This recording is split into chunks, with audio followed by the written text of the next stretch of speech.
Here we go.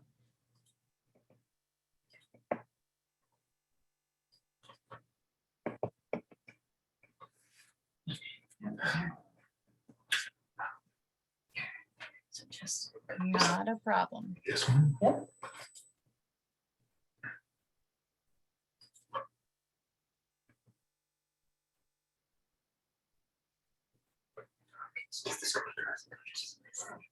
This one. Yep.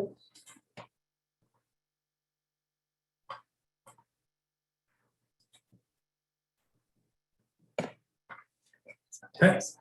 This is not the beginning. Yeah, just go back a slide, page up. Go backward, page up.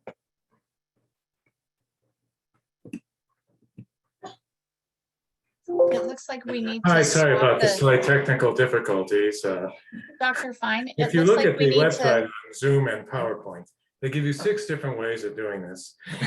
And I think Dr. I tried Fine. to combine two. Sorry, go ahead. Could you swap your presenter screen, because I have your you know, on your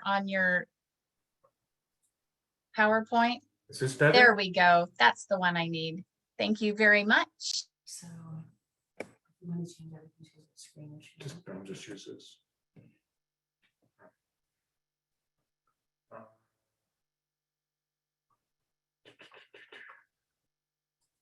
All right, sorry for the technical difficulties, which seem to be continuing, but thank you so much for inviting me to give this talk.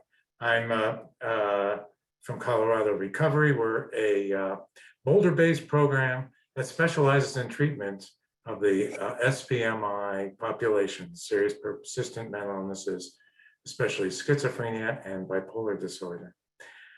So the topic for today is, now that I've gotten it up properly, is it schizophrenia? Is it substance use?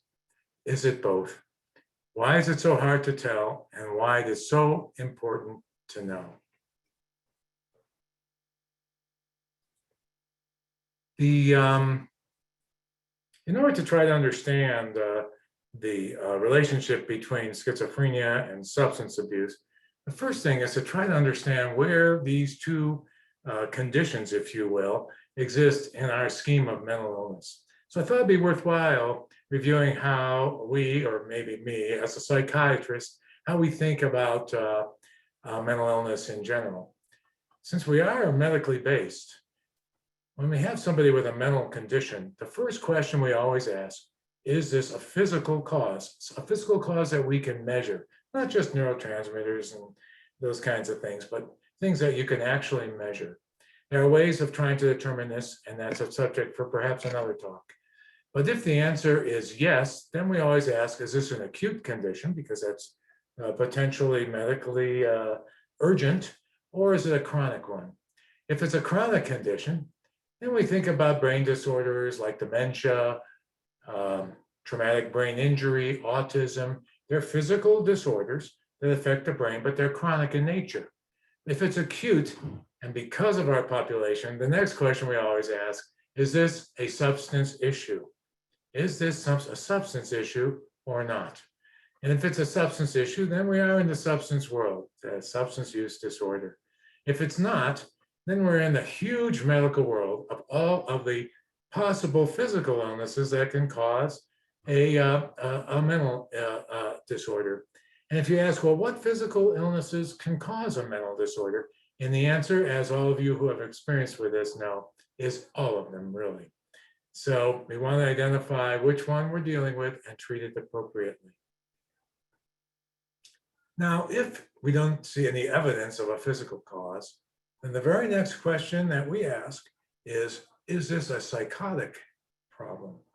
And we'll talk a little bit more about psychosis, but if it is, then we're looking at the special population that we treat at Colorado Recovery, those individuals with schizophrenia and bipolar with psychotic illnesses. If it is not, then we're in a very large world of individuals that have more historically psychological issues, be it a mood disorder, be it post-traumatic stress disorder, be it adjustment disorders. There are all kinds of a whole world of conditions that are not psychotic in nature, but they are part of the range of things that we have to attend to. So the rest of this talk, we're going to be dealing with these two realms, if you will, substance and schizophrenia.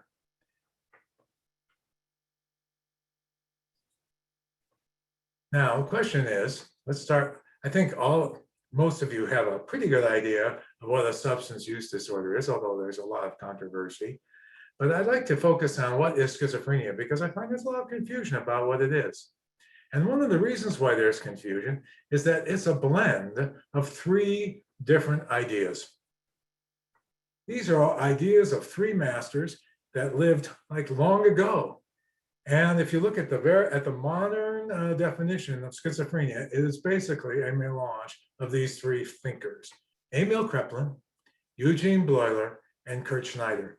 These three people all practiced in Central Europe. They all had individuals in their hospitals that showed problems in their thinking and experiencing of the world. Emil Kraepelin identified a group of psychotic illnesses that early on that followed a deteriorating course, chronic course. And he named it dementia praecox, which means it was a dementia. It had a chronic deteriorating kind of course.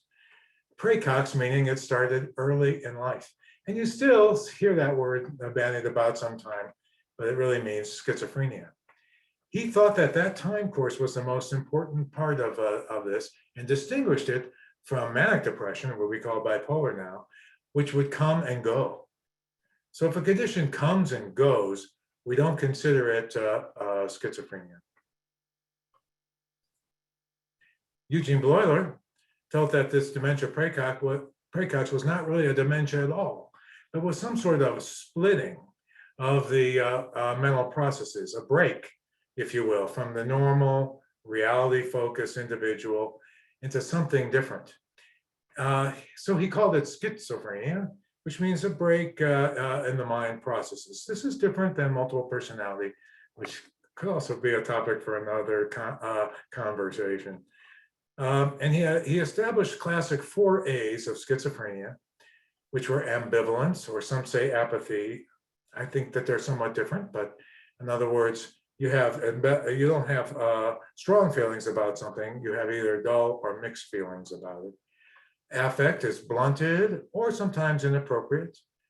Alogia, which means that you don't talk much. So you're sort of shut down. Autism, preoccupied with yourself. So it's sort of a withdrawal. Not an out there kind of thing, but an in there kind of thing. But by the way, there are, all right. I'll touch on another aspect of this in a moment. The third gentleman, Kurt Schneider, felt that the types of thought processes that the person was having was the most important thing in this schizophrenia. And he talked about people having auditory hallucinations, feeling that your body is controlled on the outside, feeling that your thoughts are controlled by something outside of you, feeling that your thoughts are inserted in others, or others inserting their thoughts in you. Nowadays, the television is talking to you, communicated by aliens, that these delusions that people have are considered extremely important in schizophrenia, and so much so that in the old days, at least, we called them first-rank symptoms. These are the things that really let you diagnose schizophrenia. So if you look at the modern definition of schizophrenia, like from DSM-5, the first thing is that you have 2 or more of the following for at least a month or longer period of time. Again, it's a chronic condition, not just an acute condition. And at least one of them must be, I don't know, the 1, 2, or 3 was taken out, but I didn't put the full definition in. But basically, It's what you have to have delusions. And that, of course, is the Schneiderian idea. Hallucinations, Schneider. Disorganized speech. Well, that's something that Boyle talked about, and Schneider too. Grossly disorganized or catatonic behavior. All right, that's a very specialized thing that we could talk about, but maybe in another session as well. And also the negative symptoms, the diminished emotional expression, social withdrawal. That's all that Boiler A stuff. So really, it's an amalgam. The impairment in the functioning must be for a significant period of time. Again, that chronic nature, the dementia idea. And then the signs of the disorder must be at least 6 months, not just 3 days. So 3 days and goes away is not necessarily, it's not what we call schizophrenia. All right. So, and what about substance use? The very end of the the flow chart that I showed you is all in the DSM, but it's kind of buried here and there. But it says here that disturbance is not caused by the effects of substance or another medical condition. Remember, we had those on opposite sides of the flow chart. So, all right. So I guess the answer is it substance? Is it schizophrenia? Well, if it's substance, it's not schizophrenia. But this is not the end of the talk, because as it turns out, that in published studies, 10 to 70% of individuals with schizophrenia have comorbid substance abuse. So there's really a remarkable overlap between the two in both directions. And that number varies depending on how the population is identified and different ways of defining drug and alcohol use disorder. I put in references there just because that's a figure that surprises people. Perhaps not the population listening to this talk. So what is happening? Well, people with schizophrenia, patients with schizophrenia, are at higher risk to engage in substance abuse. And we'll talk about that, why that's the case. And substance use causes syndromes which are similar or even identical to schizophrenia, both in the short term, but also in the long term, which we saw as one of the diagnostic necessities. We'll talk about that in a minute. In the short term, of course, we have the intoxication process. And those of you, which I think many of you who work in your organization are familiar with these, but stimulants, of course, cause delusions and the loosening of your thought processes and hallucinations. And they have, and can cause a condition that is virtually indistinguishable from schizophrenia in its acute phase. Sedatives, of course, cause loose associations. Inhalants cause loose associations and delusions. I think my phone is interfering with this. Try to get that turned off.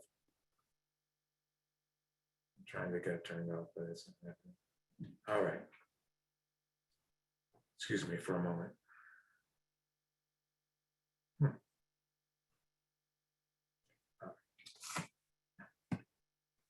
Inhalants cause loose associations, delusions, and hallucinations, and of course, dementia as well. Alcohol abuse causes hallucinations and loose associations. Hallucinogens are, of course, I didn't even put hallucinations in because I didn't want to dumb it down quite that much. But obviously you have that. You have delusions, loose associations, and you get chronicity too with hallucinogens. It's a kind of matter of controversy as to whether the hallucinogens can cause chronic psychosis, but it is definitely true. And especially as psilocybin deserves mention here as a drug that has a lot of positive effects given in controlled ways, but it can cause chronic psychosis long after use is done. Others, of course, we have the cathinones, which are getting a lot of publicity nowadays. Those are the bath salts and the like. Ketamine causes dissociation, THC, et cetera. I'm just leaving THC because there's a lot of controversy about what that does, even with CBD present. In the short term, of course, we have the withdrawal symptoms.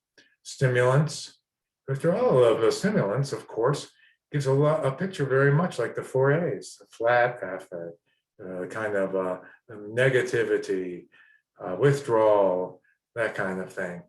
Alcohol, in its withdrawal, of course, causes paranoia and hallucinations, and everyone who has experienced that knows about that. And sedatives and anxiolytics cause hallucinations and paranoia as well. Now let's talk about the long term, which is an interesting thing.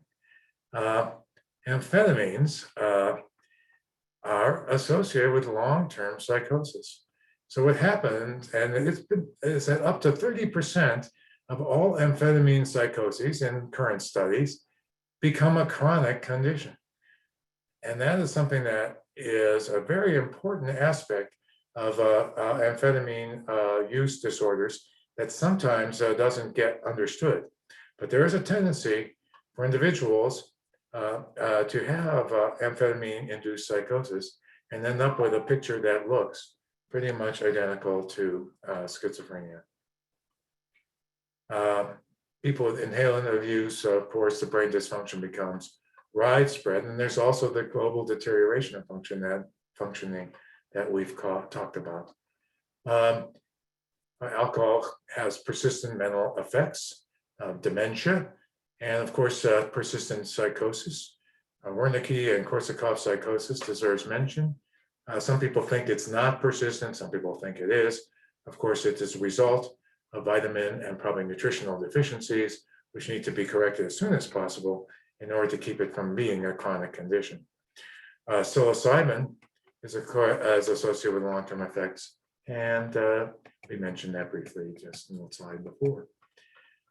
There's also the high risk of engagement in drug abuse among the population with schizophrenia. And there's a number of reasons that I just mentioned a few here. Self-medication, of course, we talked about, of course, there are substances are soothing and they reduce anxiety and agitation. They reduce the negative symptoms, which are also very uncomfortable for a lot of people. And that's why there's a tendency for individuals with schizophrenia and suffering from the negative symptoms to engage in stimulant abuse. Reducing paranoia and anxiety, and there are many drugs that have been associated with that, and there are many people who say, the only thing that helps me, that was schizophrenia, and say the only thing that'll help me is a stiff drink. Or, the thing that helps me, a lot of people say the only thing that seems to help is when I get high on THC or marijuana. We treat people with schizophrenia, and they get side effects of medication.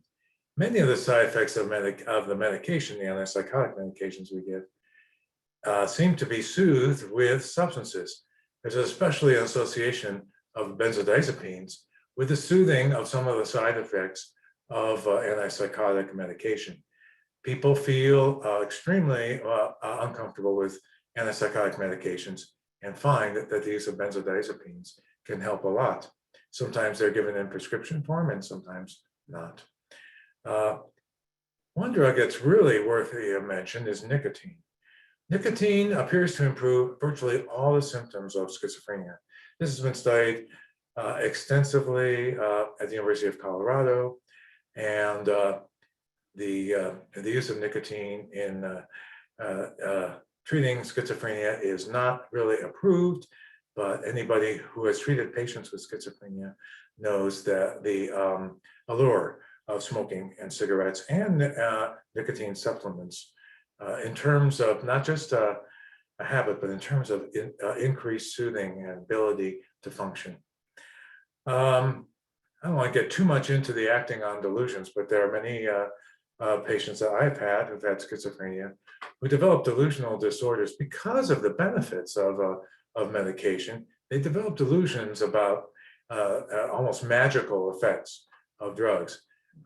We do see that with THC quite a bit and other medications as well.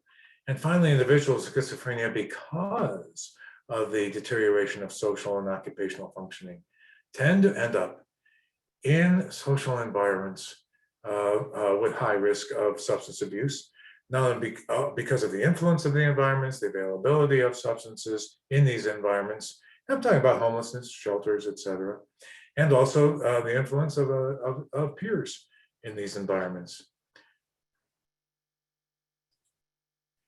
All right, so is it schizophrenia or is it substance? So it's often both. That schizophrenia leads to substance abuse, and the substances itself lead to schizophrenia, both in its acute appearance and the chronic state. So it seems like a pretty negative situation altogether. But in fact, the best thing to do, of course, is to treat both aspects of this condition simultaneously. You treat both tracks, the substance track as well as the schizophrenia track.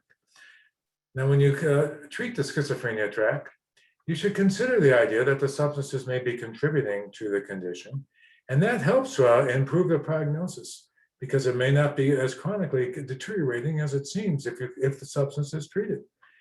Also, you can test more aggressively for the lowest dose of possible antipsychotics and consider a somewhat faster pace of reductions.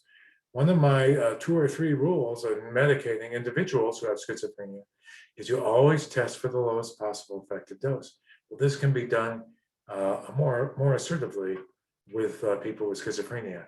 I'm focusing on the more positive aspects of this.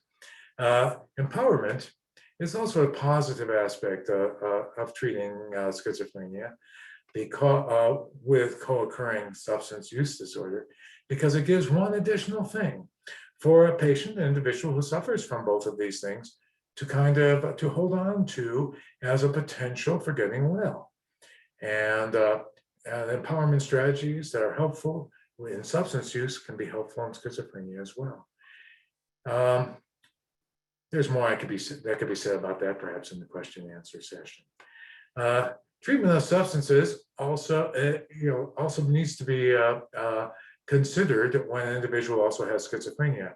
First of all, it has to be a high priority because of the effect of the substance use, the negative effects of substance use on schizophrenia.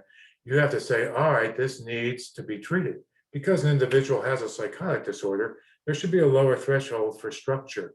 So in the ASAM criteria and the like that you use to try to decide what level of care an individual needs, you need to put extra weight on the persistent psychotic disorders, persistent mental illness, to decide what level of structure an individual needs. There could also be an extra benefit because it could be used as a motivation to help recover and say, look, this terrible thing that you're suffering from, really, if you can focus on recovery from your substance issue, you can gain a foothold on this other thing that you're working on as well. So, in fact, this thing can be not just a negative thing where schizophrenia makes substance worse, substance makes schizophrenia worse, but it can be what the economists call now I forget what the economists call it, typical for me, a positive, virtuous cycle, a positive feedback cycle. Because if you treat schizophrenia and that gets better, it can make the substance get better. And the substance, get a handle on the substance, it can make schizophrenia get better. A positive cycle that can drive the individual toward recovery. Virtuous cycle. And this is the end of the formal presentation. And I hope we have time for some question and answer. Perfect. I'm popping back on. Thank you, Dr. Fine. We have plenty of time for some questions and answers. So we're going to reach out to everybody out there. And if you have a question, please feel free to type it into the chat box and Dr. Fine will address it. In the meantime, I am going to remind everyone that these presentations are recorded, so it will be available on our, if you want to leave that slide up, Dr. Fine, it'll be easy for people to chat, to write down your information. Okay, So, well, it's going to take a little, maybe some technical daring do. Let's see, we have to be ready to restart it. Do you have an idea? So I'll finish this, and I see a couple questions popping up real quick. We will be recording this, and I appreciate you guys submitting your questions. So we're just going to go to them because we've got quite a few popping up. So Jennifer would like you to speak a little bit more about empowerment. Slideshow. This one?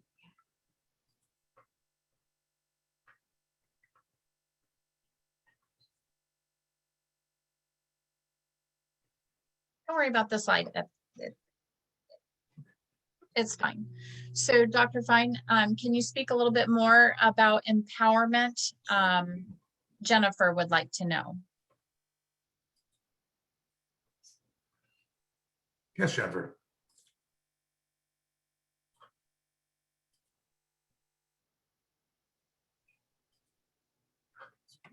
There we go. All right, at the moment, I'm not seeing, what I'm supposed to see. Dr. Fine, I just asked you one of the questions. I can read them Q&A? to you. I can read them to you. Yeah, Christy, would you please read that? Yes, so Jennifer has asked if you could speak more to empowerment.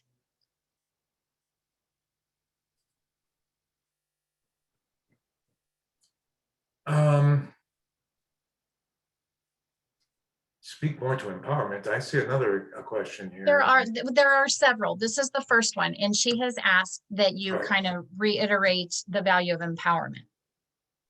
Well, I think that it's a very a good question, but when you have two paths that can lead to recovery, you have more power than just one path.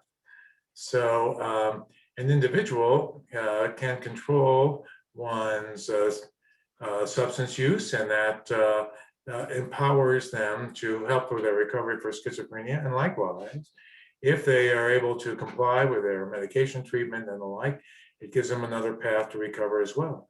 So my opinion about empowerment is that it's always better to have two ways of trying to get better than one. Right. Perfect. Jennifer, I hope that addresses the direction you were going with that. Nadine has asked, how do you choose to use oral meds versus LAI for schizophrenia? Well, it's largely a matter of, well, there's a lot of factors. The first thing, of course, is compliance. If a person has trouble complying with the oral medication for whatever reason, long-acting is helpful. Sometimes it's a matter of keeping organized. Sometimes it's a matter of ambivalence about the medications. Sometimes it's a matter of, I mean, it's complicated to try to comply with pills, and the long-acting gives you a chance to do it in a different way. And sometimes long-acting simply works better than pills because it provides a continuous and smooth dosage regimen. So I would say, that's what we do. Some people, use long-acting as kind of a way to sort of add an involuntary aspect to the medication. And that happens sometimes with individual on the legal system and the like. But I tend to see it more as a more convenient way of taking medication, a simpler way, and one that for an individual who has trouble keeping organized helps. If you look at an individual with no psychotic problems, and if you look at the compliance, adherence to medication for people with no problems, if you have one pill a day, adherence tends to be about 80–85%. If you have two pills, it goes to about 60%. Three pills, it drops below 50%, 3 times a day, what I'm trying to say. So the complicated regimens that we're expecting people to follow don't work even if you have no substance problems and no schizophrenia. So it is actually a far simpler way of administering medication. And in general, and so that's another reason to go with injectable medications. Sure. Okay, next question. Jack has asked, what about the need for medical detox and treatment of psychosis? I think that's a very important consideration. It gets to be kind of complicated when an individual has a pre-existing diet. Well, let me make it simple. If a person is psychotic in a period of detox, they need to have a structured detox. There's too many places where it can go wrong. It could be a symptom of a delirium, which is a physically dangerous condition. It makes for extremely difficult to adhere with complicated detox regimens. So individual who has psychosis should be considered one of the symptoms that requires structured detox. I'm not sure if that was the question, but it definitely is one of the symptoms that need structure. If you're dealing with psychosis that's from your detox, that's a physically dangerous condition and needs to be expertly managed in a structured setting. Thank you very much. Joseph has asked, what about substances? What substances act as triggers for onset of schizophrenia?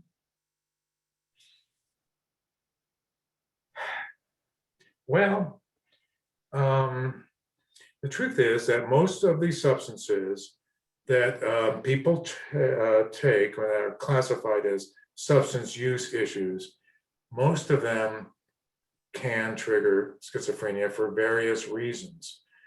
Even can make schizophrenia worse. Even simple things like caffeine can make things worse. Even simple things like and alcohol, of course. Can you repeat the question? I just They were just asking what substances act as triggers for onset. All right, so I'm going to simplify the triggers for the initial schizophrenic reaction or for people who are prone to it. I would say virtually any substance that we associate with a substance use issue can trigger psychosis in an individual predisposed. Maybe that's a simpler answer. And that could include things as simple as caffeine, excessive nicotine, the use of course, alcohol, both in terms of intoxication and withdrawal.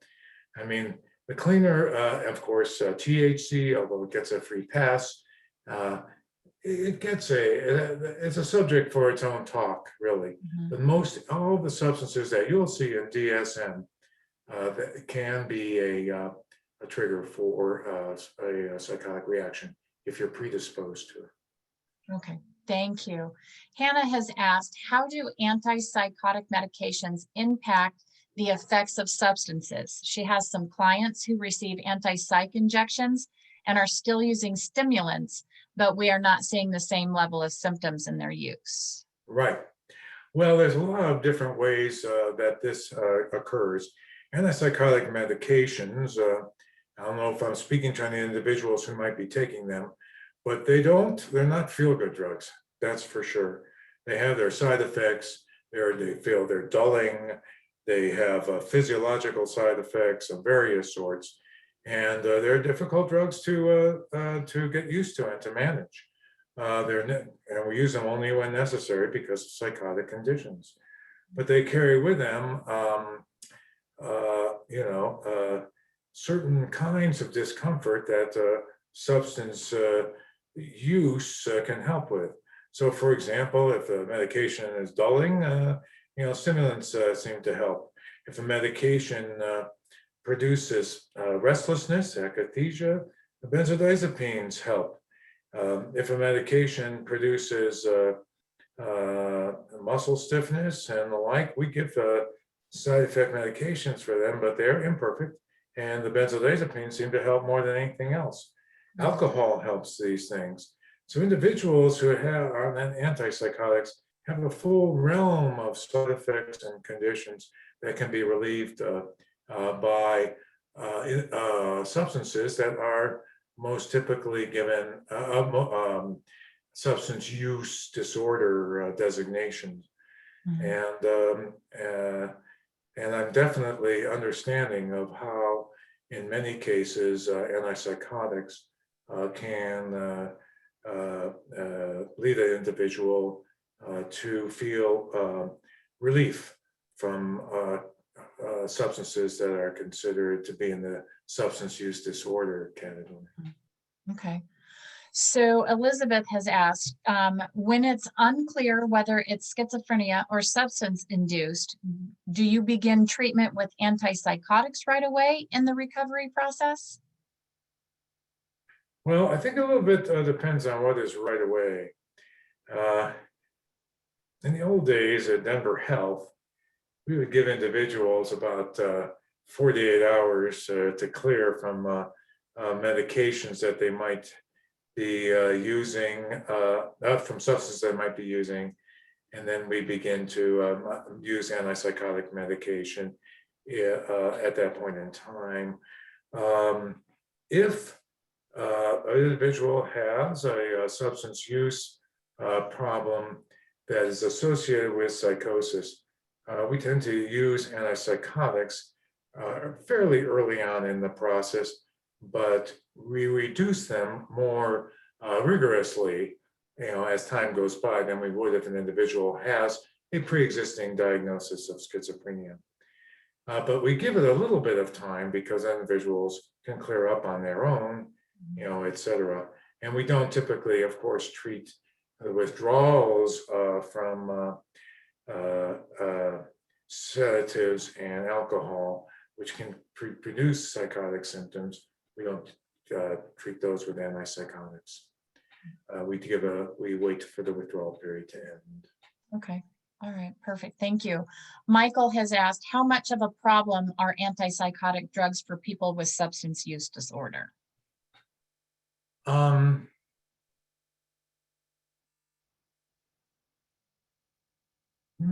that's a pretty broad question.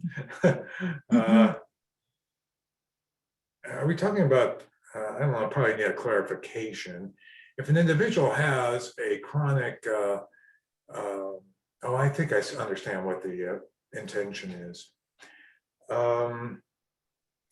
If an individual has a co-occurring psychotic disorder, then antipsychotic drugs tend to be more of a solution than a problem. So I think that's the most important thing.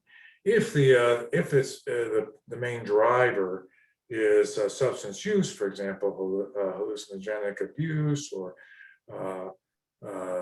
psychosis from stimulant abuse, et cetera, then it's best not to be fairly quick in removing an individual from antipsychotic medications if you feel the driving force is a substance problem that could be causing the psychotic symptoms. Okay. All right. Hope that helps, Michael. Joseph has asked, how long does a person need to be free of substances in order to distinguish substance-induced psychosis versus schizophrenia? Well, that's a tricky question.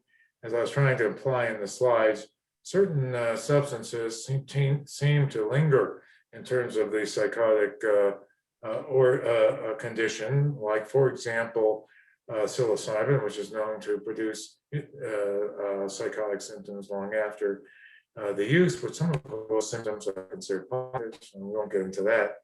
But the answer depends on the substance. Can you repeat the question? So sure, let me go back. How long does how long does a person need to be free of substances in order to distinguish between substance-induced psychosis and schizophrenia? Well, in today's world, people are kind of quick, but schizophrenia per se is not diagnosed until it's proven to be a chronic condition. Before that, it's called a schizophreniform reaction of some sort. So we really don't diagnose schizophrenia until it's proven to be chronic.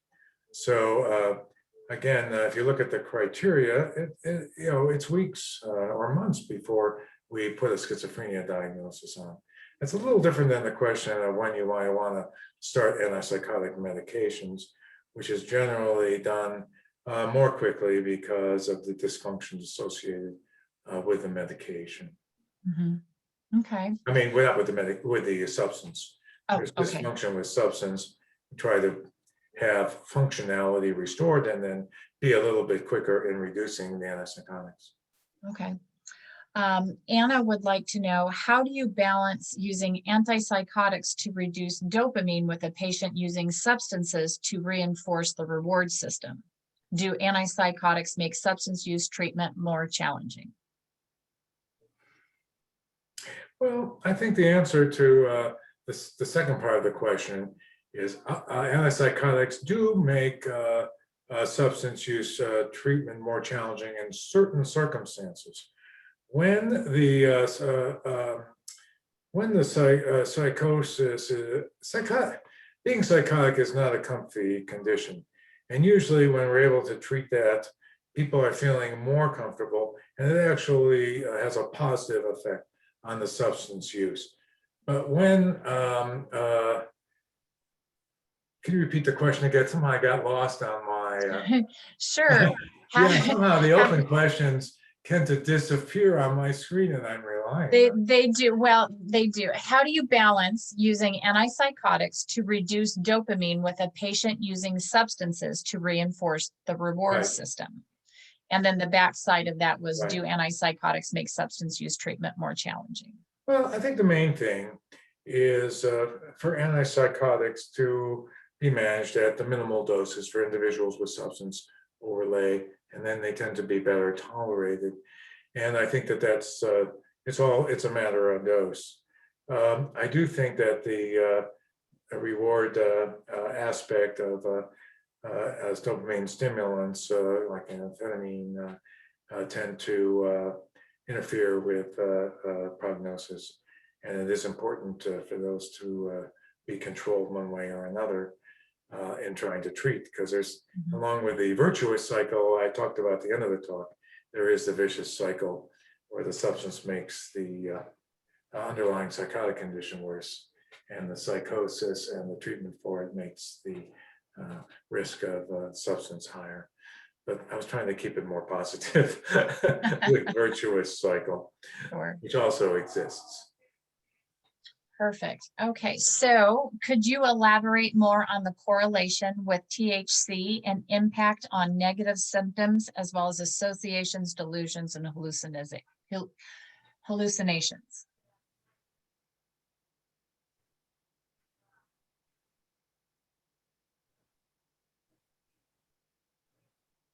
Most of substance use, if an individual has schizophrenia, the negative symptoms tend to be rather, ego dystonic, dysphoric, if you will. And most substance use, whether it be it alcohol, THC, and the like, tend to help. So with negative symptoms, there's a tendency for substances to relieve, for one reason or another, relieve the negative symptoms. And I'm honest about that. In terms of the more positive symptoms, delusions, hallucinations, and the like, most people, I think, believe that THC tends to make those worse. But there are some people who think, well, marijuana, because it's paired with CBD, tends to make it more mellowing and tends to help. And my experience is that it's probably more of an anxiety thing than anything else. And I think that most hallucinations and delusions and the like are made worse with THC. Now, whether marijuana does or not, some people say it has to do with the type and the strain and et cetera. And there's, as we know, since we're Colorado based, there's a huge science of which ones help which more and that kind of thing. And I'm definitely not an expert on that. But in general, things such as loose associations, the positive symptoms, the delusions, hallucinations, and the like I think are made worse, certainly by THC There could be a strain of marijuana here and there that tend to have a mellowing effect on those, but I'm not sure. Sure. Perfect. Thank you. Frank has asked, what are the aspects or qualities of a less structured recovery environment for people with dual diagnosis of SUD and schizophrenia? I'm reading it here. I'm not trying to ignore you guys. What are the aspects or quality of a less structured recovery environment? All right. All right. Well, I think that if you have a dual diagnosis, you have to be kind of alert to certain aspects of empowerment. I think it's you might need more structure for a little bit longer period of time than you would with individuals with SUD alone, for example. Or you might, I have trouble saying, to somebody, well, hallucinations are a bad choice. Although people, with a pure substance issue can say, well, that's a bad choice. But I don't think people with schizophrenia, it's really that much of a choice. So I think that's one aspect of recovery. So more structure, I think, for a longer period of time would be one thing. And I think the issue of empowerment needs to be carefully balanced with the condition that you're dealing with. You want to have some degree of empowerment, but I've seen some substance programs or philosophies that I think are leaning way too high on the empowerment issue because having schizophrenia is not really a choice, and it's not really, sometimes hallucinations are not a choice. It can be a choice to take something for it. So your empowerment models have to be altered in this kind of condition. I gotcha. I have another question. It's from Lindsay, and she says she's curious to know more about nicotine being effective in helping schizophrenia. Do Right. we know why that is? Well, I actually don't know exactly why it is, but I know that it does reduce reactivity of the brain neurons. It reduces reactivity. And my apologies to all the experts at our local university for not being as up on that as I might be. But it's, schizophrenia is a very jangly thing for individuals who have it.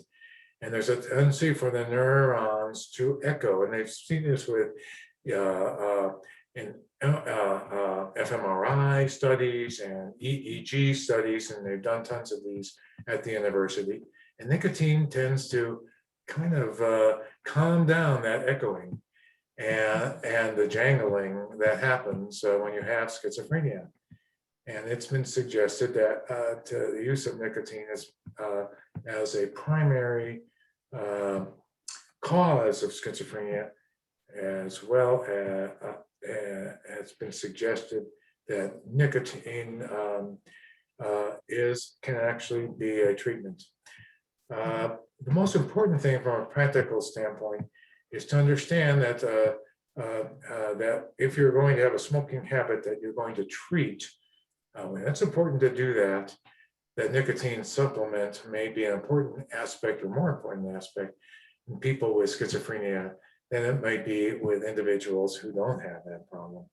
It's also important to understand that the use of certain drugs which block nicotine may make life much worse or harder for individuals with schizophrenia. And of course, I'm talking about things like Chantix and the like. So I'm careful not to use that with individuals with schizophrenia.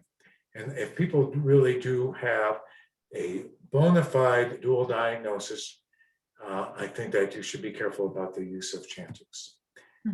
Okay. It's that Thank you. population that you can make pretty miserable pretty fast. On the other hand, quitting is important. It's a health thing, and the use of nicotine supplements to help with that makes sense. Perfect. Thank you. And I think I have one more question for you. Is there any more research about the dopamine hypothesis and the link to schizophrenia?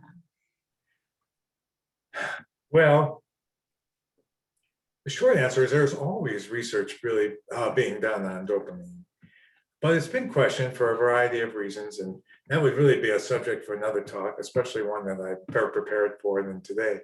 But the short answer is there is research done on dopamine and dopamine aspect. The idea being that, of course, that dopamine is the key neurotransmitter in psychosis and psychotic reactions. I do know that individuals with amphetamine-induced psychosis do present with a syndrome that's very hard to distinguish from an acute schizophrenic reaction in multiple ways. So in that sense, it lends some weight to the dopamine theories, and there are many other things that do as well. But there is a lot of consideration now for whether drugs have to do more than just block dopamine to be effective. And the drugs have multiple neurotransmitter effects now, and they stabilize neurotransmitters, they all kinds of things. So we're always, people are always looking for the role of dopamine in psychosis. I think it's going to turn out that that psychosis is a pretty broad field, and it's not, and so is schizophrenia. And it's going to turn out to not be just one thing, and it's not going to be just one answer. But dopamine plays a role in a lot of psychotic conditions. There's no question about that. Perfect. Thank you so much. Dr. Fine, you answered a slew of questions today. Thank you so much for that. Yes, and it's quantity that counts sometimes, not quality. So Well, and I feel everyone's patience. we got both of those. We got quantity and quality in this Oh, I know one. about So that. Mhm. so grateful for that. Everybody, I want to say thank you so much once again for joining us on this webinar series, and want to remind you that our next webinar is on July 28th. It will be presented by Mark Azalea, and he's going to be talking about adding psychotherapy groups to your practice. So stay tuned. Details will be in an email coming to you shortly. I hope you have a wonderful Wednesday. If you have any questions, feel free to reach out to me. I'll be happy to help you, and have a great rest of your month. Thanks, everybody.